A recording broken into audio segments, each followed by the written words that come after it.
It's 8:14. It's been almost a full year since many Americans were pushed out of the office and online in light of the pandemic. That's right. 12 months later, Zooming has become a verb. But here's the question. Could days filled with those virtual video calls be taking a toll on your mental health?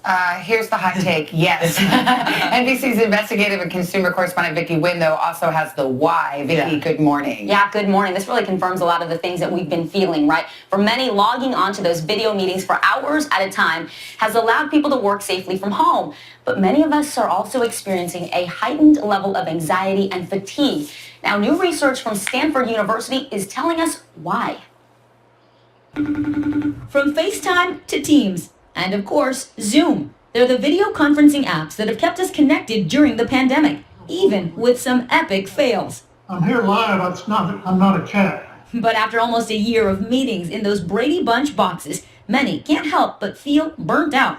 Jonathan Tianco is a principal at an LA area school and spends up to 10 hours a day on Zoom calls. Being on Zoom all day long can be incredibly exhausting. And it's not all in your head. Researchers at Stanford University have been studying what they call Zoom fatigue, looking into the psychology of video conferencing and its effects on the brain, all to pinpoint the reasons those virtual video calls can leave you exhausted. Zoom, in many ways, it's like a fire hose where you're getting smothered with nonverbal communication. Dr. Jeremy Bailenson team surveyed frequent Zoomers and found 1 in 10 people felt high levels of fatigue, and 1/3 felt at least some fatigue. One of the reasons we're so bogged down? All of those eyes staring back at us. It's as if everyone in the elevator stopped looking at their feet or at their phones, and all of them turned and stared right at you. And because we're talking through webcams, those small and effortless nonverbal cues, like a slight smile to show approval, aren't easily observed,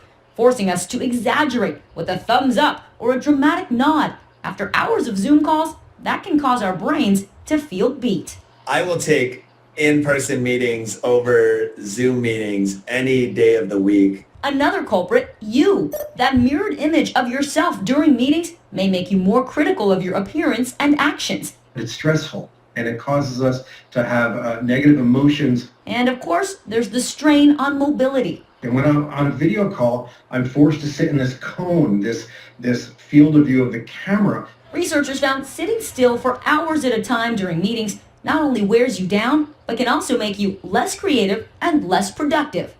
Don't you feel it? Yes, I do. I really do. And there's some things I hadn't even thought of about just all those eyes on creates its own kind of stress. So what are some hacks? Like if you want to just make this a little better for yourself. Here's the first simple one, right? Dr. Balin says one of the most impactful things you can do, turn off your self-view. So it keeps your camera on, but it's not going to show you the mirrored view, which can make you feel really stressed out when you're constantly looking at yourself. So in Zoom, you just right-click on your video and then click down to hide myself. And researchers say that women actually could benefit from this because we're harder on ourselves when we're looking at our reflection. And I was just thinking of kids, too, who are in school, because if you're a shy kid and your face is always up and everyone's always looking at you. Exactly. There is something about the proximity of the screen to where you are. I feel like we're right up in it. Our nose is practically pushed to it. Yes, and people are larger than life, and that can actually trigger a stress response. So one thing to help with that is getting an external webcam. I found some last night for about $20. This allows you to keep the camera closer to your face. You look engaged, but you can then push your computer monitor back so people's faces aren't right up in your face.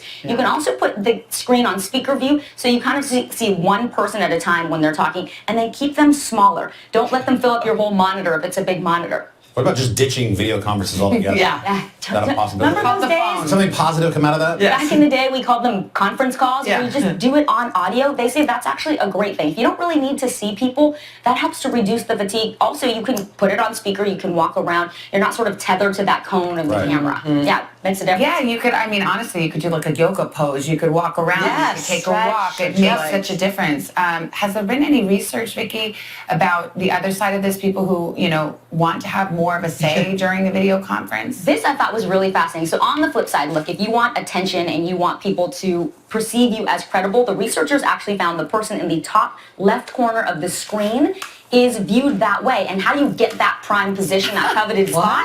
You got to be the first to log on to Zoom with your camera on. So you'll be in the top left corner. Yeah, the pole position. That's so funny. Thank you for that. I didn't even know what Zoom was a year ago. I remember the pandemic, they were like Zoom, and I had never even heard of Zooming. I'm afraid that my kids are now going to, like, Zoom is going to replace regular audio calls. I have to, like, remind them, this is going to end when we are all vaccinated. Like, Yes. we're not going to ever Zoom again. This is And now I think people are defaulting to Zoom, prediction. like, let's schedule Zoom. It's like, can we just talk on the phone? right. Yes, No, that should I hope be your it's not too default. antiquated. Vic, thanks for that. Appreciate it. And by the way, if you want to know